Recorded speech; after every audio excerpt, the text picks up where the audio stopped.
தேவாலயங்கள், மசூதிகள்ல இருந்து கொண்டு வரப்பட்ட புனித நீர் தாவேகா பந்தக்கால்ல தெளிக்கப்பட்டிருக்கு.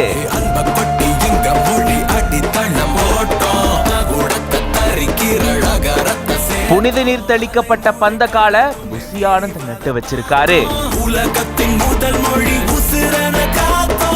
தமிழக வெற்றி கழகத்தினுடைய முதல் அரசியல் மாநாடு அக்டோபர் 27ஆம் தேதி நடக்க இருக்கிறதா அறிவிப்பு வெளியிட்டிருந்தாங்க. இந்த நிலையில தான் அந்த மாநாடு நடக்க இருக்கக்கூடிய 85 ஏக்கர் நிலப்பரப்புல பந்தக்கால் நடும் நிகழ்வானது ஏற்பாடு செய்யப்பட்டிருந்தது. அதன்படி விக்கிரவாண்டி பக்கத்தில் இருக்கக்கூடிய வி சாலையில இருக்கக்கூடிய அந்த பகுதியில தான் பந்தக்கால் நடும் விழா வெகு விமரிசையா நடந்திருக்கு. தாவேகானுடைய பொதுச் செயலாளர் புசி ஆனந்த் அவர்கள் இந்த நிகழ்வுல கலந்துகிட்டு பந்தக்கால நட்டு வச்சிருந்தார். அதுக்கு முன்னதா முக்கிய கோயில்கள், தேவாலயங்கள், மசூதிகள்ல இருந்து புனித நீர் கொண்டு வரப்பட்டு அந்த புனித நீர் பந்தக்கால் நட்ட இடத்துல தெளிக்கப்பட்டிருக்கு. இந்த நிகழ்வுல பல்வேறு ஊர்கள்ல இருந்து இந்த கட்சியினுடைய நிர்வாகிகள் வந்து கலந்துகிட்டாங்க.